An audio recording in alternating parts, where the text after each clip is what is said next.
ವೀಕ್ಷಕರೇ, ಕಳೆದ ಕೆಲ ದಿನಗಳಿಂದ ಚಿತ್ರರಂಗ ಸಾವು ನೋವು ಇಲ್ಲದೆ ಶಾಂತವಾಗಿತ್ತು. ಆದರೆ ಇದೀಗ ಮತ್ತೆ ಸಾವಿನ ಸುದ್ದಿಗಳ ಸುರಿಮಳೆ ಸುರಿಯುತ್ತಿದೆ. ಇದೀಗ ಅದೇ ರೀತಿ ಮತ್ತೊಬ್ಬ ಖ್ಯಾತ ಹಿರಿಯ ನಟ, ಕನ್ನಡದ ಹೆಸರಾಂತ ನಟ ಸಾವನ್ನಪ್ಪಿದ್ದಾರೆ. ಹಾಗಾದ್ರೆ ಯಾರಿದು ನಟ ಮತ್ತು ಇವರ ಸಾವಿನ ಬಗ್ಗೆ ಚಿತ್ರರಂಗ ಹೇಳಿದ್ದೇನು ಎಂಬ ಸಂಪೂರ್ಣ ಮಾಹಿತಿಯನ್ನು ಈ ವಿಡಿಯೋದಲ್ಲಿ ನೋಡೋಣ ಬನ್ನಿ.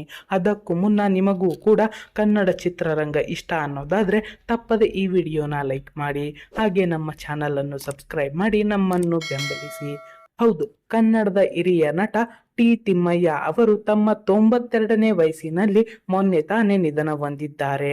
ಅವರು ಚಲಿಸುವ ಮೋಡಗಳು, ಪ್ರತಿಧ್ವನಿ, ಬಂಧನ, ಬೆಂಕಿಯ ಬಾಲೆ, ಕಾಮನ ಬಿಲ್ಲು ಸೇರಿದಂತೆ ಕನ್ನಡದ ಹಲವಾರು ಕ್ಲಾಸಿಕ್ ಸಿನಿಮಾಗಳಲ್ಲಿ ನಟಿಸಿದ್ದಾರೆ. ಡಾಕ್ಟರ್ ರಾಜ್ಕುಮಾರ್, ವಿಷ್ಣುವರ್ಧನ್ ಸೇರಿದಂತೆ ಕನ್ನಡದ ಹಲವಾರು ಹಿರಿಯ ನಟರೊಂದಿಗೆ ನಟಿಸಿದ ಹಿರಿಮೆ ಇವರಿಗೆ ಸಲ್ಲುತ್ತದೆ. ಇಂತಹ ಖ್ಯಾತ ದಿಗ್ಗಜ ನಟ ವಯೋಸಹಜ ಕಾಯಿಲೆಯಿಂದ ಇದೀಗ ಸಾವನ್ನಪ್ಪಿದ್ದಾರೆ. ಇನ್ನು ಇವರ ಸಾವಿಗೆ ಇಡೀ ಚಿತ್ರರಂಗವೇ ಕಂಬನಿ ಮಿಡಿದಿದೆ. ನೀವು ಕೂಡ ಇವರ ಆತ್ಮಕ್ಕೆ ಶಾಂತಿ ಕೋರಿ ಓಂ ಶಾಂತಿ ಎಂದು ಕಾಮೆಂಟ್ ಮಾಡಿ. ಧನ್ಯವಾದಗಳು.